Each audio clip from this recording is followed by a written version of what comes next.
Big Ten football is back in the horseshoe, and Weekend Kickoff is back on the podcast. This is Weekend Kickoff. It is brought to you by Bryant Heating and Cooling Systems. It's great to be back with Michael Bennett, Zach Boren, Bill Landis. I am Austin Ward. We'll have Berm later on as we're getting set for the Buckeyes against Iowa. The Big Ten home opener for the Buckeyes Saturday, 3:30 on CBS. Zach, you're not fired up, are you? I'm ready. When's the last time Big Ten football was in the horseshoe? Are you sure you want to talk about it? Yeah, when was it? Well, I mean, it's been 11 months. I was about to say it's been a while, right? Yeah, I mean, too long. I figured you knew the date off the top of your head. Well, no, I don't. Okay, fair enough. Because then you have to work off of what happened the last week in November. I don't want to do any of that. Correct. I'm really excited. And the reason why is I don't feel like this game is getting as much national attention as it should. This Iowa team had a terrible offense last year, maybe the worst in the country. And that Iowa team still won 10 games, was still in the Big Ten championship game.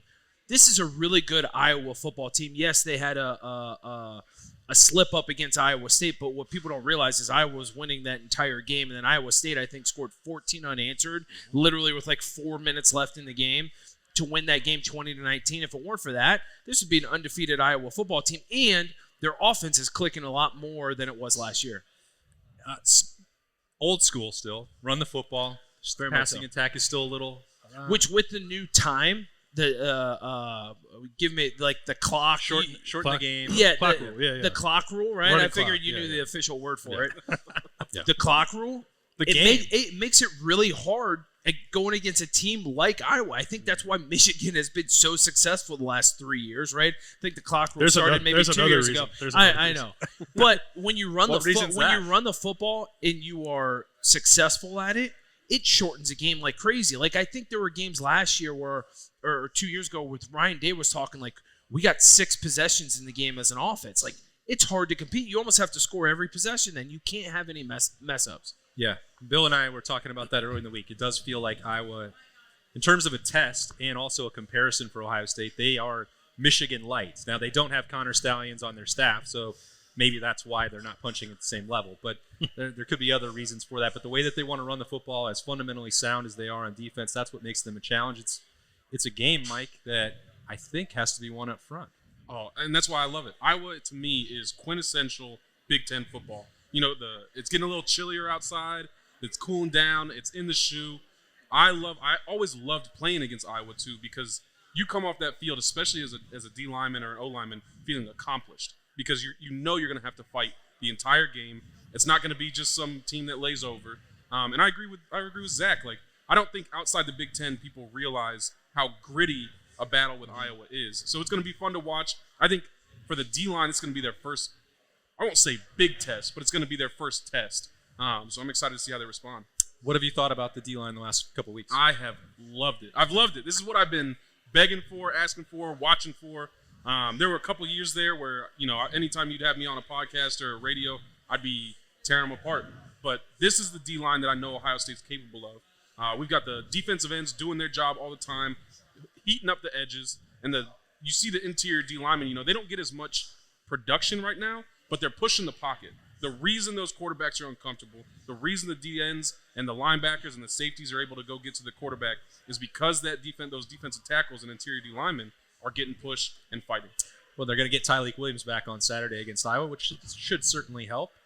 Bill, I feel like we were talking on Thursday, and maybe your opinion about the key matchup in this game had changed a little. Am I right about that or wrong? Yeah, I think so. I've been thinking a lot about the trenches and the Ohio State's run game against Iowa's run defense, which is strength on strength. Iowa's really good run defense statistically. But the more I think about it, I don't know that Iowa can hang with Jeremiah Smith, Emeka Egbuka, Carnell Tate. And this is an Iowa defense that has given up some passing yards. It's a little out of character for them. Been very good against the run, as I said, and still good against the pass, but by its own standard, has not been very good against the pass. Iowa State hit some big plays in the air on them. Troy hit some big plays in the air on them. So I think that's where Ohio State has a fairly significant advantage, provided it can protect Will Howard, and I think it will be able to, based off how the offensive line has played so far this year. But So, I mean, there'll be some fun stuff there with the run game, right? Like Chip Kelly's run game creativity is great. The offensive line is really rocking off the ball. But I think eventually it becomes a game that is Iowa cannot stop Ohio State throwing the ball. Yeah, I just wanted to piggyback off that because I'm also very critical of the O-line sometimes, and I think they've struggled for a little while now. They've looked really strong. The gaps we see them opening up for these running backs, Will Howard hasn't had that much pressure on him. It's been good to see an O-line that looks genuinely dominant against teams we expect them to be dominant against. So I think it will be interesting to see how they fare against Iowa. Yeah. Zach, Bill mentioned teams trying to struggle to match up with Jeremiah Smith and Carnell Tate and Emeka Egbuka, or Iowa specifically. That Easy to like, do. Feels like that could be everyone. Easy to do. Like, yeah. I mean, before we get to the hottest takes, I just feel like we all can probably appreciate what Jeremiah Smith is doing right now. Have we seen anything like it? I mean, I looked at there were I get on social media, and obviously with following so much college football, I saw something with like the top ranked receivers in college football so far through the year, and obviously there's some opinion about it. But I look at the top two of all the wide receivers, and it's Jeremiah Smith and Ryan Williams. And I'm like, an 18-year-old and a 17-year-old. And we talked about it on our show earlier this week, Austin. It's like, you have to be able to enjoy what you're seeing because I truly don't know. We thought Marv was a generational type of player, right? We've seen Chris Olave and Garrett Wilson come through here, which very well could have been generational type of players. Well, generations are shorter now. Correct. But, like, I don't know the next time you're going to see guys like Jeremiah Smith and Ryan Williams come out of high school and dominate the way they do. So, it sometimes leaves you speechless. Like, you don't even know what to say. I was smirking over here a little bit because you brought up the run, and then you say, like, Ohio State's going to go to Jeremiah Smith and Emeka Egbuka, and I'm like, duh, like, that's what they're going to do. But at the same time, and Mike might be able to I don't know. Mike was on the defensive side a lot, but on the offensive side, something that I think Ohio State, and this will be cool or funny to watch on Saturday, sometimes Ohio State has an issue, and I know they did under Urban. I haven't seen it as much under Ryan, but I've seen it. When a team is very good at something, they try and attack it to say, I know you're good at this. I'm coming at you. We're Ohio State. Urban used to always, like, if you're playing an Iowa team and they were really good against the run, you would see Urban go out there and run the ball 45 times and say, we're running the ball at you. I don't care, right? And you've seen Ryan do it sometimes.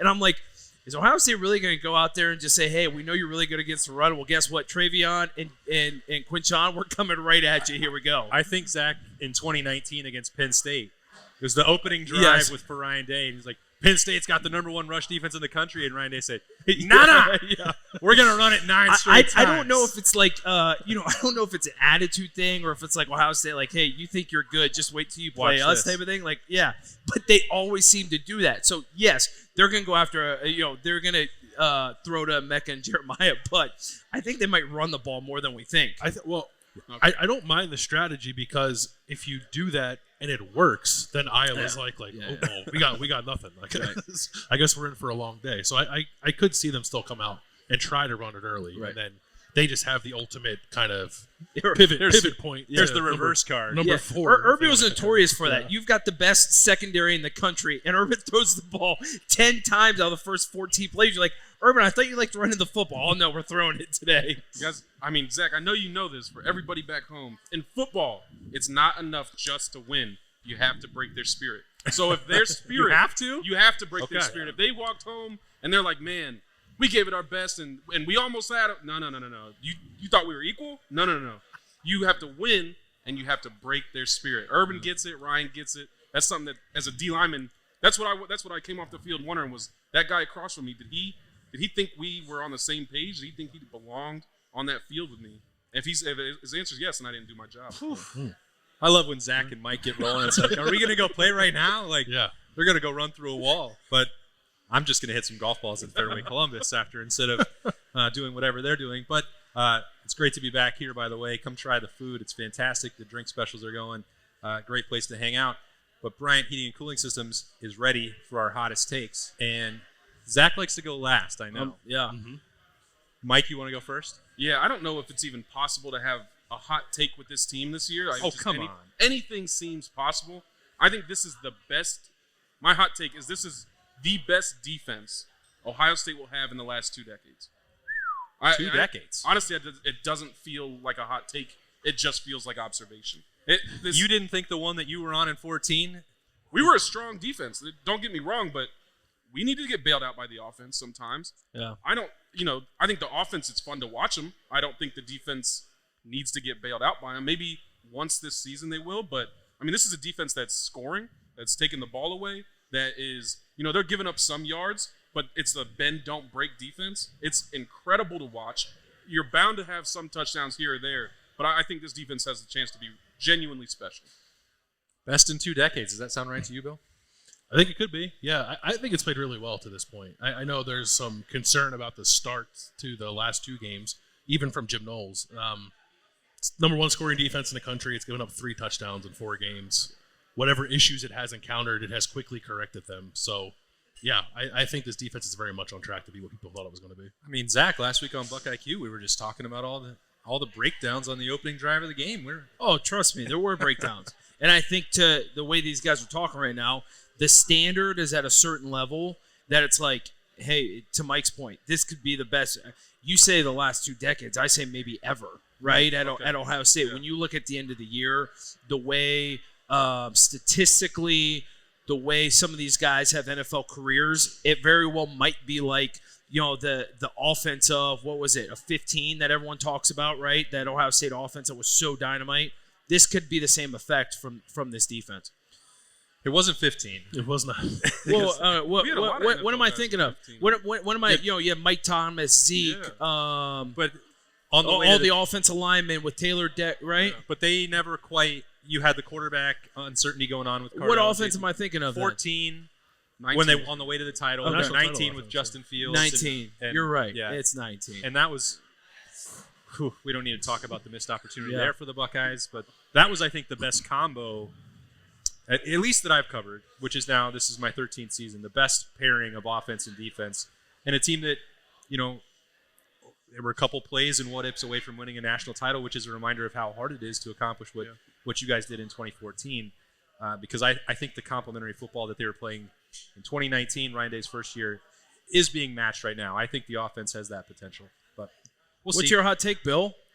My hot take. I think that the question of who is the best quarterback in the Big Ten is still very much unsettled. Dylan Gabriel, Oregon, has played well, but I don't think has blown anyone's doors off. Drew Aller at Penn State has played well, but had a showcase last week against Illinois, and it was a missed opportunity, I think, to really show the country kind of what he's about. That's a homer comment. I just said he wasn't good. Say he's been decent. Woof. Yeah, I don't know about that. He's been okay. You thought it was an insult, and he's like, yeah. I'm pretty sure he leads the country in yards per attempt. The kid in Indiana, a couple big plays.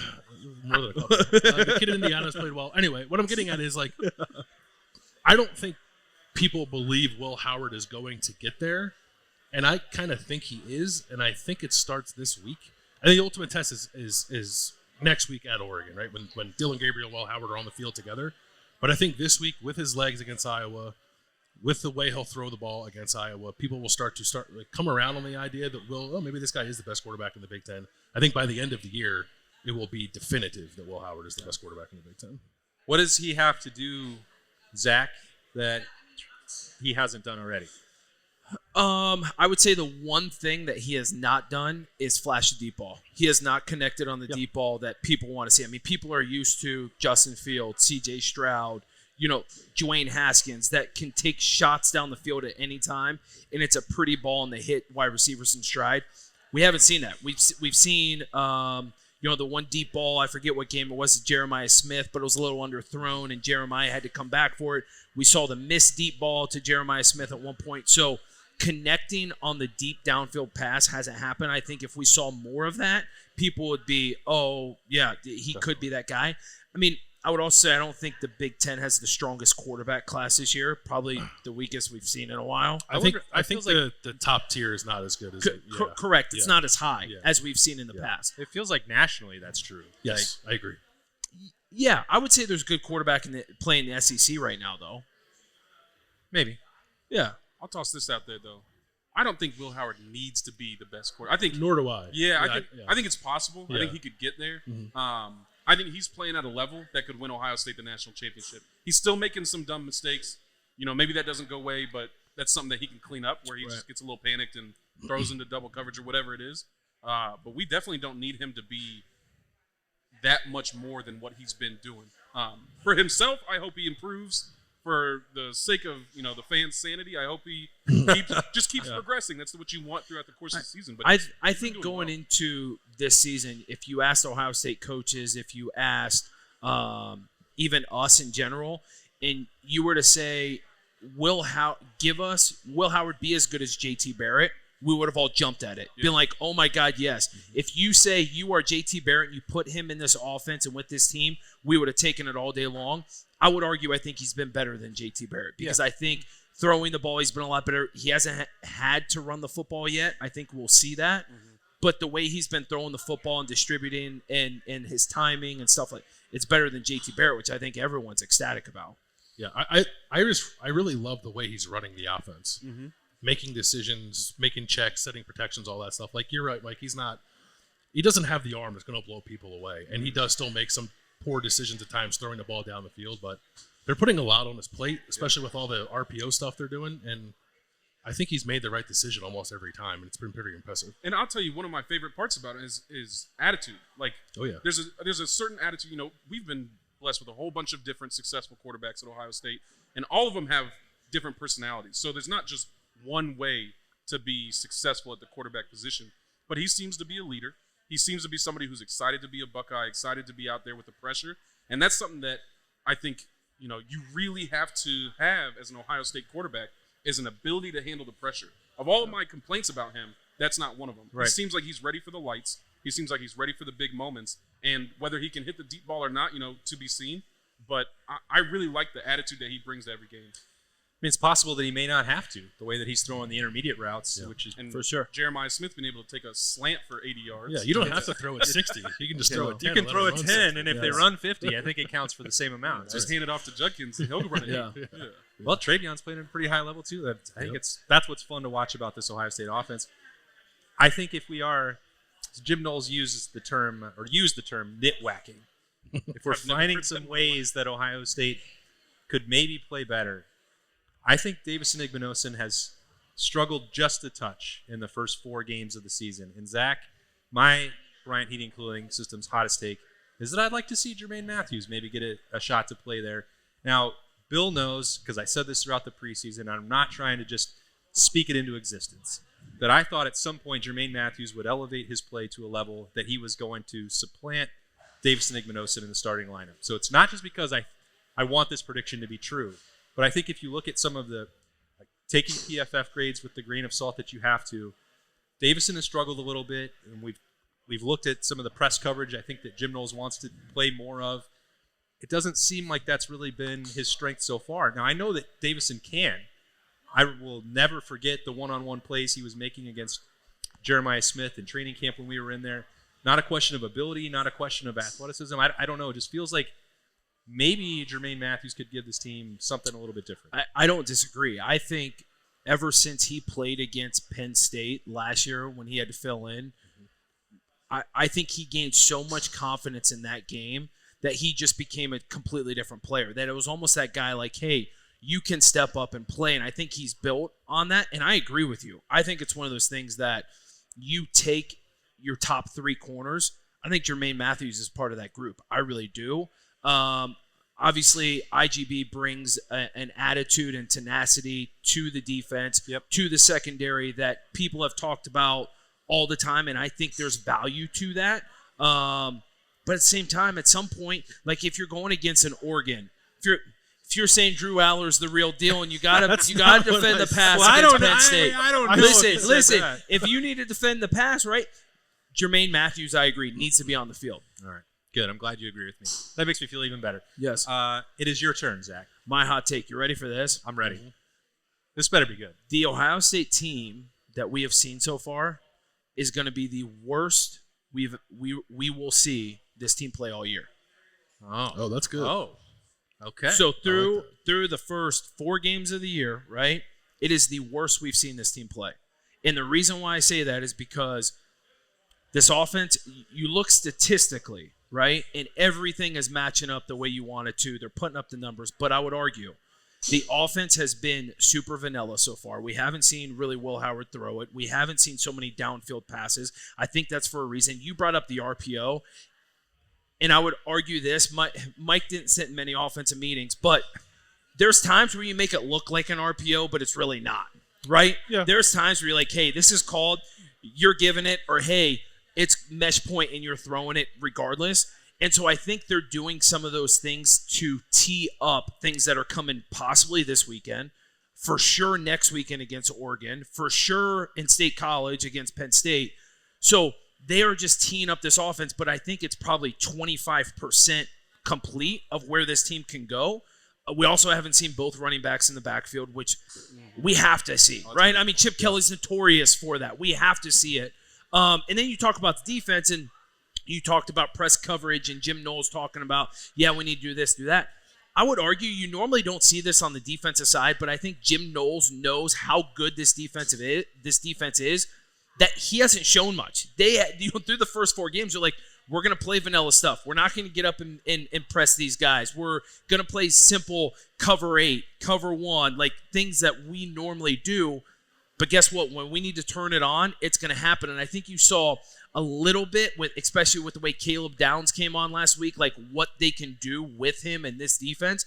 And you're going to see more. And then next week, I guarantee you they're going to unleash it. So I say performance-wise, because I think things have been so vanilla that it's the worst we've seen this team. Now they're going to unleash everyone, and this team's going to come out and really show us who they are. So I agree with you for 99.9% of it. Give me the point 01 or 0.1, whatever it is. It's not a match European football terms, but can you do it on a cold, rainy night in Stoke City? We have some. What did Beam do to you? Come on. Where's Stoke City? I don't know, but I know the same. Okay, I thought you'd been there before. I think that this offense hasn't been revealed. I think the defense hasn't been revealed. Yeah. I think the players are continually going to get better. The question is, after having all of these big wins and feeling confident later in the season when you go against Purdue or Northwestern or Indiana, are you going to let that mentality slide a little bit? Is it going to be looking forward to that team up north in a week or in 2 weeks? And I think this team has an opportunity to not fall into that trap. They've got so many chips on their shoulder that it should be harder to get comfortable. But regardless, Zach, I know you felt it. Even when you know not to feel it, you still show up and there's, half the amount of people in the stands and you're like, I got a party tonight to go to. Like, but see, this is where I get that, but I would also argue, to me, it was always that game on the road that will always get you, right? And we've seen it at Purdue. Yes. It's really hard to play at Illinois. Like you bring up Indiana late in the year. We always beat them. But it's tough. Like you bring up even Iowa kind of late in the year, and it's just they're a tough matchup, and there's normally not a lot of aura around the matchup. And so those are hard, but I would argue this team, the way the schedule sets up, you have Purdue at home. Yep. You have Indiana at home. You think about Northwestern and late in the year. I mean, granted, after Oregon next week, you go to State College for an away game, which you're going to be freaking amped up for that. Yep. But then when you go to Northwestern, you're not playing in Evanston. You're playing in Wrigley Field. They don't have that long grass. They don't have the long grass. It's going to be they're playing on infield dirt. Well, Wrigley Field's going to be different. I think there's going to be a lot of Ohio State fans. I just think it's going to have a different feel than – I remember, oh my God, Purdue and Illinois are terrible. Horrible. I mean, terrible. So the way the schedule sets up, I don't think you're going to have that sleepy moment. I agree with that. Yeah. That's a good point. Well, that's got to be pretty exciting for the Ohio State fans at Fairway Columbus tonight, that this bad version of Ohio State. I think it is. All right. Good. I think it is. Well, we'll see if Positive Berm agrees with you as we get ready to make the turn, head towards the back nine here as we get to the second half of the show. Bill's going to take a little bit of a breather. We're going to regroup, and we're going to be right back in here for some Bryant Heating and Cooling Systems weekend kickoff. Precision engineering. Rigorous attention to detail. A Bryant Evolution heating system is so well designed, it's as much of a joy to install as it is to use. Good to go. For the dealer nearest you, visit Bryant.com. Here we go. Second half of Weekend Kickoff. It is brought to you by Bryant Heating and Cooling Systems. We are at the Fairway, Columbus. Thanks to everyone who came out to listen to us talk, and thanks to everyone who is watching on the podcast platforms. We appreciate you all, and we hope you have a fantastic weekend watching Ohio State and Iowa. Berm is now here. Yeah, I'm here. You're ready for the game, aren't you? I love football. You do? I do. I also love that we are now, I think we have football every day until like November 27th. 55 That's what I days. saw, yeah. Is it 55 or 56? Might even be more than that. I don't know. I'm terrible at math. But I do know that the last home game at Ohio State was November 19th. Oh, you gave him November 18th. You gave him a fact check? November 18th. Okay, that's He what asked I me wanted. to do it. I don't That's know. what I wanted. I would love to know, like, Michigan State last year. yeah, was No, it? Minnesota. Michigan State. was 38-3, I believe. Michigan State was the 11th. I know that. Yeah, why do I feel like the first Big Ten home game in October is weird? Is that? Because it is weird. Yeah, when's the last time that happened? I don't know. It may be like 2 years ago. What but I is feel like, this pop quiz, Zach? I'm supposed to ask the questions Somebody around find here. Jack Park, please. I just feel like it's late in the year, right? I mean, with the bye week already, It it's is like late in the year. Week 6. We're in week 6 of the college football season, right? Well, most importantly, it's Well, going to be like that's 80 the early off degrees date. on Saturday. Well, that's going to be the weird part. It's October and It's it's going going to to be be hot. 80 degrees and Yeah. beautiful. Berm is worried about the weather. I'm of always course. worried about the weather because that's what impacts football games, and that's what I care about. Oh, How okay. football games are impacted by things. What do you like about this matchup? What I like about this matchup, and you guys can tell me if I'm wrong, but in most weeks you go into a game and you think to yourself, this team's going to do something we don't expect. This team's going to do something different. They've been planning for this. They've had time to prepare for Ohio State. And then there's Iowa, who's like, we're going to do the same damn thing we've done for the last 25 years, and if you can stop it, stop it. If you can't, we'll just run you over. And I think it makes me romantic a little bit. Like, I love That's why I like. Yeah. I love it. Like, they don't change. And in a world full of chaos, isn't a little consistency nice? Don't you think they should change a little? You know? It's like from why? from first date to 10th year of marriage. It's the same person. Yeah, like if you have that same spark Yeah. with someone 10 years after being married that you had the first date, that's Iowa. I don't think Iowa has a spark. Is it? Yeah, I have that romantic feeling about Kirk Ferentz and Phil Parker. I'm telling you, I love Gross. playing Iowa. I love the You matchup. know what you're gonna get, but it's also Hey. like, are you men or are you mice? We're mice. You know what I mean? I don't know. My point I is, was with you till you said we're you're the mice. gonna. It's a quote from some movie. But He's I- never mice been to and men. Stoke City. I'm not that educated. What movie is that from? Is that Sandler? Mice and Men is No. a thing, isn't it? What movie is that? Somebody. make- Nobody Stuff out knows there. what you're No one talking knows. about. Move on to the next one. Somebody watching this knows what I'm talking Yeah, about. but I would argue that I feel like going back and trying to go back 10 years from now, more than that, 12 years from now, when we prepared for a game, like 99% of your game plan is still what they did. Like, you knew they were going to come out and try something different, but that's why you got ready for so much of their standard stuff, because in the game, when you're like, hey, listen, this is what they normally do, and then when they don't do it, it's like, ding, ding, ding, ding, here we go, let's watch for something. So getting ready for Iowa compared to an Oregon, like, I don't think it's going to be anything different. Like, on the defense side, you're going to say, hey, listen, these are their 5 favorite route trees. They're going to run it out of their Iowa has one route tree. well, okay. They're gonna hit the tight end. Yeah, they're going to hit the tight end, do those things, but Spider 2 Y banana. there you go, right? But I don't think your prep changes. That's my argument. That's you exactly told me right. to tell you if you're wrong. I'm telling you, you're That's wrong. exactly my point. Your prep doesn't change because that's why it's romantic. it's like you know what you're going to get. But your prep doesn't. Your prep won't change for all you Oregon. prepare for differently is like, well, maybe they're going to run a fake punt this week, or maybe they're Yeah. going to do a fake field goal. Yeah, but I'll say what Zach's saying is like that's kind of everybody sticks with what they know, because if you try to teach college football players a whole bunch of different things to surprise people, you're going to get a mess on Right. that field. But what I think is unique about Iowa is that they're going to teach what they know. They're going to do what they know. But you also know what they're going to do because they never change. Never. I can't wait for the first play of the game. Iowa comes out on offense and goes 4 wide and shotgun. Well, exactly. They do that, but then they just bring the tight ends to the line of scrimmage. I mean, they'll line you up with 4 wide, but 2 of them are tight ends, and then they shift into 4. Iowa had last weekend off. If they didn't put in any new wrinkles They for will. Ohio State, They will. I'm sure tell you, they'll have. it's going to ruin Berm's romance. To me, my favorite part about teams like Iowa is they keep college football honest. College football desperately wants to go to just speed.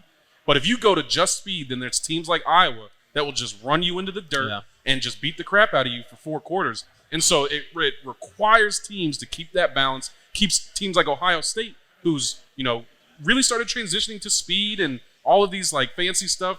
And how it keeps you back and be like, can you grind it out in the trenches? That's why you and I Austin and I talked about it on our show earlier this week.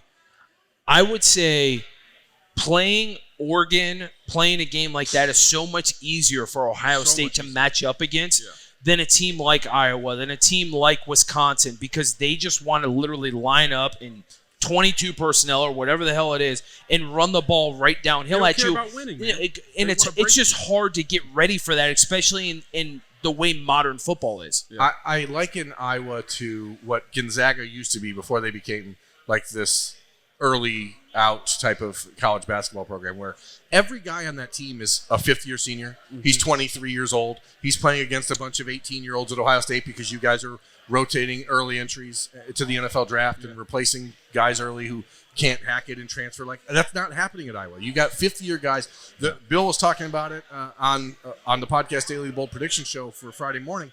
The Iowa's corner is 24 years old, and he's going to be covering 18-year-old Jeremiah Smith. Like, well, he's going to try to. But the reality is that's what Iowa's about. Like you don't have guys who leave early that often. You get a couple.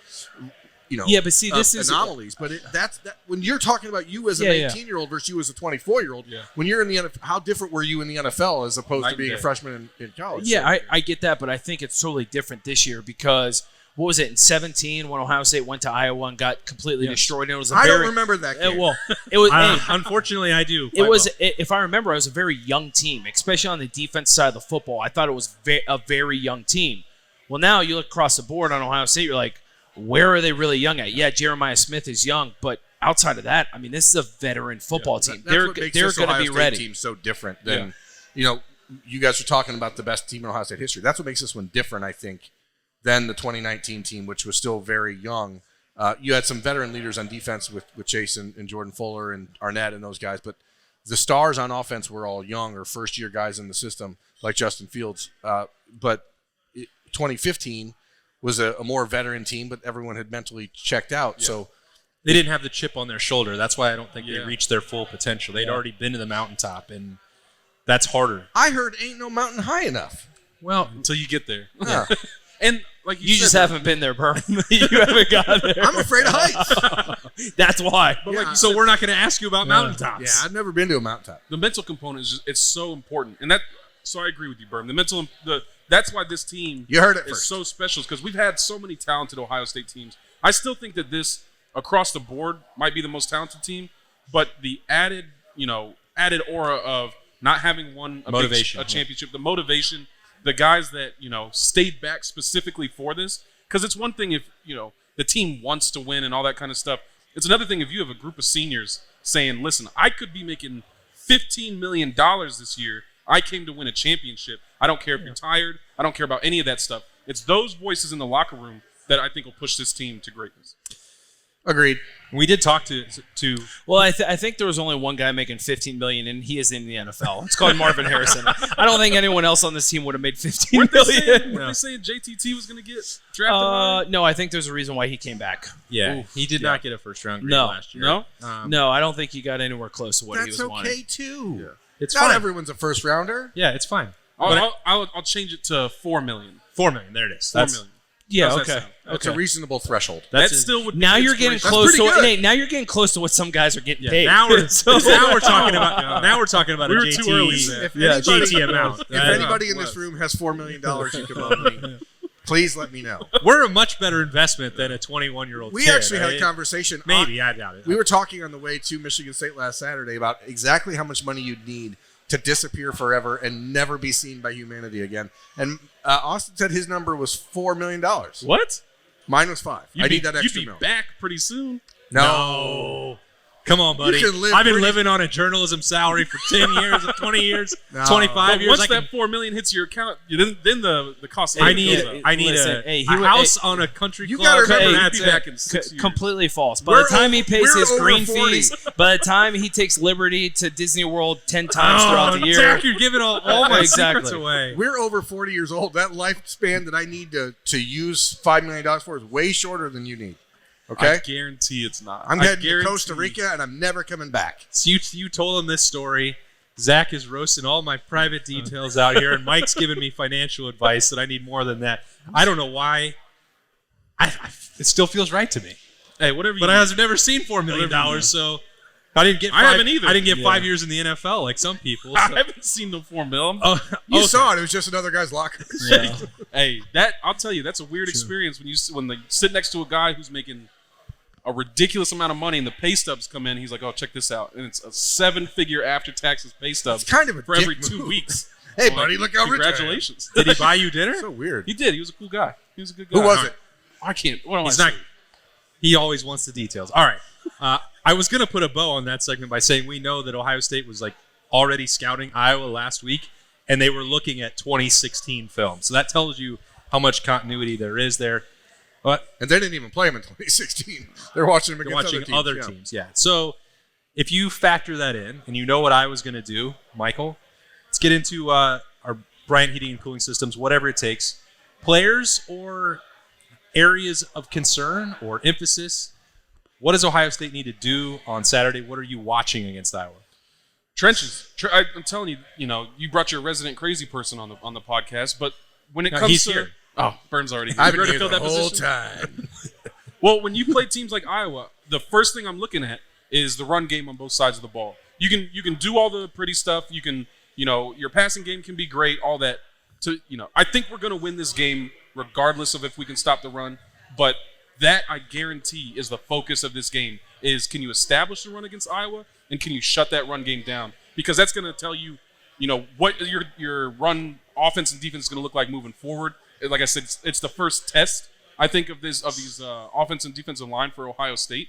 And so I think this whole week, I'm assuming that's been the focus. You know that they can't keep up with your receivers. You know that your defensive backs have been playing well, and Iowa's not necessarily the most threatening passing team.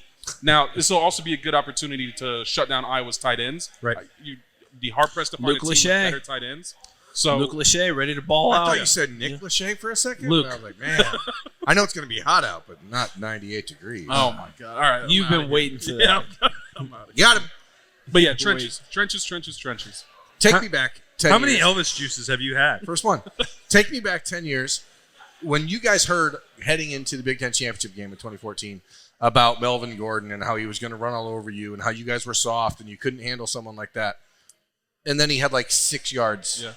What was the conversation like in the locker room throughout the week, and how much are tell you you paying attention to that? In sports, you're told drown out the noise, don't pay attention. But like at some points, it's actually quite beneficial to be like, let's hear what people are saying. I'm telling you, I think this is something that people don't really get the full grasp of outside of the locker room. Break their spirit. You're proud of this. You're proud of your running back. You're proud of your O-line. I will break them. That's the goal. Because if you break them, you win. If you don't win, but you break them, then it's fun. But that's the conversation in the week leading up. That's the pregame speech. This is who they think is going to dominate us, dominate my friends, my brothers, embarrass Ohio State on a national stage. You are out of your mind. You're out of your mind. So you're saying leave no doubt, knock him out. I'm saying break them. He's saying break them. He's Like, been very clear. Yeah, right? That's- Have I not? We've got a counter on the screen. Yeah. It's, Have I not been- it's the I break counter. their spirit Open it up. counter. It's up to 10. People, Like, come on Ivan now. Drago. people might not realize this. Locker rooms in general are a lot like politics, right? And let me explain it. Okay, I know we're in the political season right now, but let me explain this. Okay, I thought we were done So- with Nick Lachey. yeah, I know, right? So you talk about the outside noise, what the media is saying, what their guys are saying in the locker room. Oh my God, that stuff is on blast. The TVs are on it. They hang up quotes in your locker that you show up every single day, and there's an interview from their player literally right in your face. And they talk about it all the time. Coaches will say it 25 times. I bet Ryan Day and Jim Knowles has talked about the quote that the Iowa running back talked about 50 times every single day to the team. Get out right? of my way, or I'm going to run you over. That quote. Where he would never commit to Ohio State. Blah blah blah. He wants to beat him. Right? There's a couple. Guess what? They talk about it all the time, and then guess what? As soon as you leave the locker room, people ask about it. I don't know what you're talking about. Yeah. Jack Sawyer got asked about it last night. Like, I kind of saw it. They're a really good team. So politics. That's what it is. Are you suggesting the first time Jack Sawyer hits Caleb Johnson on Saturday, he's going to say, "I heard what you said"? Or no. It's going to happen 2 hours before game when they're warming up and their little skivvies running around. Oh, okay. Oh, they're going to tell him, "Hey, listen, it's going to be a long day for you, brother." What I'm saying, like, if you're Caleb Johnson, you're from Ohio, just zip it and enjoy having your family watch. It's been in their face all day long, but Ryan Day even talked about it multiple. I think he talked about Tuesday, talked about it again Thursday or today at the press conference again. Yep. Totally played it off like, oh yeah, Caleb Johnson, really good player, this and that. Behind closed doors, tearing him apart. that dude is cussing him out in front of the entire team. break him. Right? You think break it's a the joke? You spirit. probably think, "Oh, this is a crazy D lineman." You don't understand, man. No, That's the I mentality. want my D lineman crazy. Yeah, So thank you. You have to have that mentality because you're banging heads against people all game. Like, one of you's going to give. But yeah, that stuff happens. Yeah. Like it's in their face all week long. What's your whatever it takes? Why are you jumping to me already? He goes last. Jumping across you. No. You know the rules on I'm this not show. making sure he doesn't take what I was going to say. What? Go ahead. He's going last. Uh, How could he take What it you're gonna takes. say? You're talking about the trenches, and I totally agree. Ohio State, Iowa, like this, that is a quintessential lineup, slobber knocker type game. But to me, this is about tackling.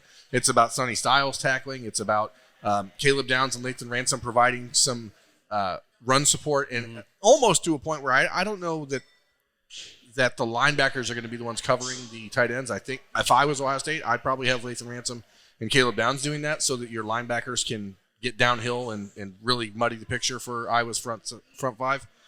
But it's tackling. Sonny Styles has to have his best game. I want to add to that because I love that you brought that up.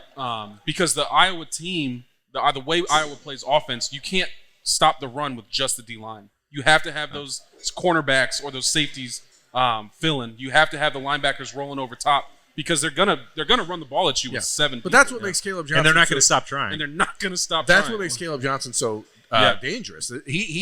He's like Barry Sanders. Yeah. No, he's not. In that, you know that no I'll running go with back, it. no running back in NFL history has had more negative carries than Barry Sanders. Yeah. Okay, but he's like He played the longest. he played 10 years.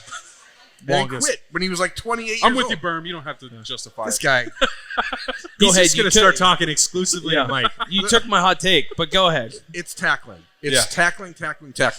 Iowa is counting on missed tackles, and because of what you just said, the safeties are going to be in the box, and Yep. so if that tackle is missed, it's a touchdown. Yeah. And that's what I was counted on. That's what Caleb Johnson is. He's got 14 carries of more than 20 yards this season, which is more than Iowa had as a team a year ago. Like that's That's the zone scheme. That's how it works. and it's not simple. It's not complicated. No. It's just tackle. So to me, whatever it takes is whatever it takes to get that guy in the ground.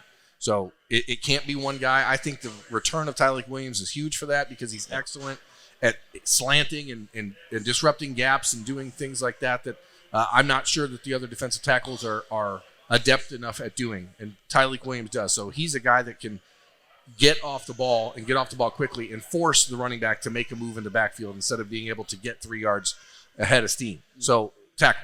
Sonny Styles has to have his best game. That's what I know for sure. All right. Mike, you've talked about the trenches. Berm's talking about tackling and being tough up front. Offensively for Ohio State, I think I'll be watching to see the right side of the offensive line. If we are, narrowing down the focus and picking some players in some areas where the Buckeyes can still be better, it doesn't matter to me whether Tegra Shabola or Austin Sarabeld starts at right guard. I think eventually they're going to need to make a choice there and move forward with that, even if it has been successful to rotate and platoon a little bit. And Josh Fryer, he can play at an all Big Ten level, and he can be an NFL player. I don't think that that's the way that he played. Was it his all Big Ten his honor last year that makes you think that? Yes, he has already done. Makes sense. Yeah, he is an all Big Ten player and can do it again. Makes sense. Yeah, Okay, power. got it. This is why they come after you, Bert. Yeah, I don't know. He's having a great time. That's why he covers It's recruiting. it's weekend kickoff. This is the only show I'm going Ivan at Drago. home where he's I don't know. Cut him off. Somebody stop him. I had Uh, this much beer. I'm just Can't be right. a happy Just person. riffing. The point is, I think see Josh Zach and I just get like so giddy. Josh Fryer can and I think will play better.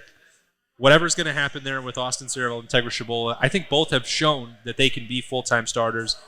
And I've thought, and I've gone back and forth on this, Zach, chemistry, continuity, communication, that is why you see teams narrow to 5. I thought maybe this would be a situation where they could keep rolling them and keep Austin and Tegra fresh and let them look at the iPad and the tablet on the sideline and make improvements and adjustments. Maybe I don't quite feel as strongly about that today as I did a week ago, but I think they're going to be okay. But Iowa, again, represents the biggest test that Ohio State's offensive line is going to have faced. And Michigan State was a decent one for sure.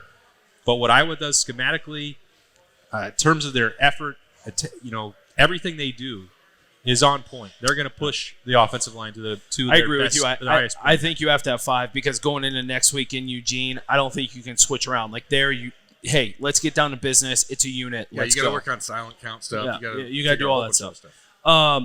My hot take. You ready? This isn't a hot take time. This is whatever it takes. Whatever it takes. My bad. That's why I meant whatever it takes. What an absolute embarrassment. Yeah, my bad.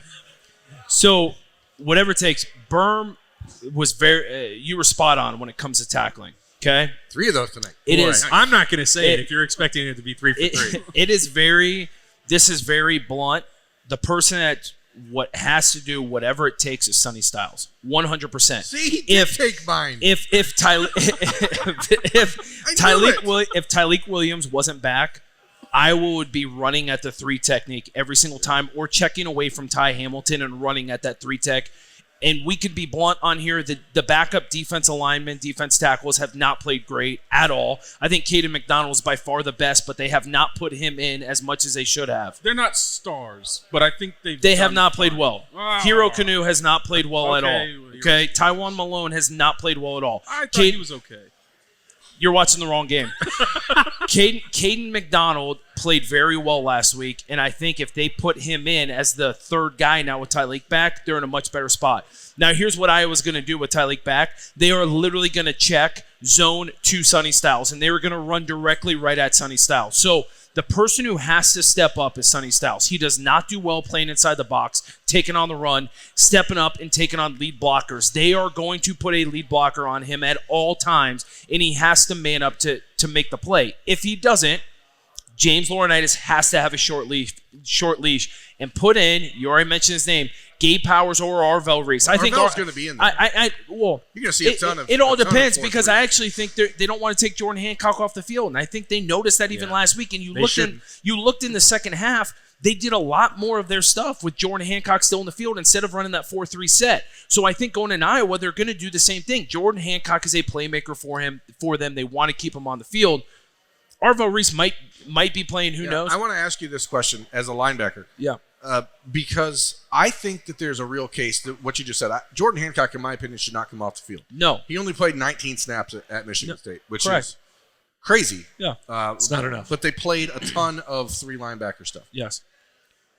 Knowing what Iowa wants to do, knowing that Tyleik Williams is back, is there not a real argument to be made that this is a game where Arvell Reese should be starting at Mike, and you just put Cody Simon out at the will, and you let those 2 go in that setting? At least to see what Iowa can do to if I am the linebacker coach, are we playing a 2 linebacker set or 3 linebacker set?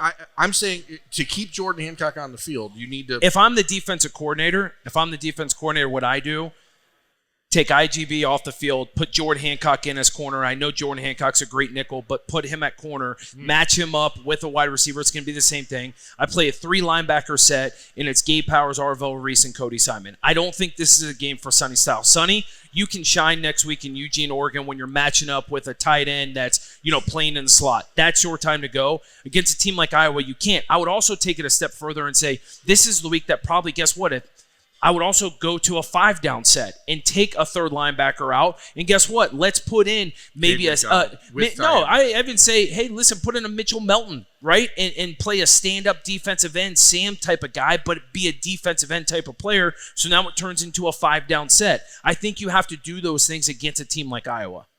I kind of like that. We solved it. All right. I balked at the first time you said a 5-down set, but because the tight ends would just tear the midfield. 100%, but I think that's why you move. The Viper position. I think you move JTT or Jack into almost like a 4-eye, right? Lined up on the tackle instead of defensive end. Bring in Mitchell Melton to the strength and let him flex. Let him sit on the outside shoulder of the tight end and let the tight end block Mitchell Melton one-on-one. Or even Caden Curry, like one of those dudes that's going to play against the run very tough. I think in a game like this, you can't have Jack and JTT as the outside guys. Move them inside. Let them play on the tackle. Let them defend the run. I like that. Should give. You all right? You okay there? I like what I'm hearing. Yeah. Is that my interview for defense coordinator? Jim Knowles, get out. Thank you. Go to Duke. I'm just kidding. I love Jim Knowles. Let's start with you and James Laurinaitis putting No, I know. Listen, I love Jim Knowles. I think he's fantastic. I'm so happy he didn't go to Duke. I hope he retires here. I think he's enjoying it. I think you're starting to see his personality come out, which I hope means, listen, he's in it for the long run. He's not the youngest dude, so let's hope he stays here for a while and retires. Yeah, well, we don't have to worry about it right now. It's just the first week in October. What's your whatever it takes? Bring it. You didn't do it yet. Yeah, I did. I talked about the right side. I got so distracted because Zach took mine. How many Brewdogs have you had? You're doing so well. He's Brian. had 100 of those. What's your score prediction for Saturday? See, now he wants to host the show. Oh, you don't? You want me to wait for you to ask? Mike. Yeah. It's the first week in October, and Ohio State plays on Saturday against Iowa. Yeah. What will the final score be? Around 7:30 on Saturday night. I thought we were going to beat Michigan State. I thought we were going to put up 50-something against Michigan State. Could have. I was kind of surprised, but we didn't. Yeah. And that's, No that's starters the in part the that fourth quarter. Oh, he doesn't care. Okay, I like it. matters, Breaks their So, spirit. I think we're going to go back to – I think we're going to put up points against Iowa. I think we're going to do fine. So I'll do a conservative 45-10. 45-10. Buckeyes. That would be a cover. Yeah. My score hasn't changed since Monday at Roosters. I said 41-10 Ohio State, and I'm going to stick in that. Okay. 41. I think it's No, that's fine. I said it on Monday. It's You fine. stole it from me. No, I said it on Sunday. I said it on 41-3. Saturday. 41-3, it's easy. Buckeyes will not give up a touchdown. I want 41-3. Luke Lachey to score a touchdown. No, he will not. I want him to.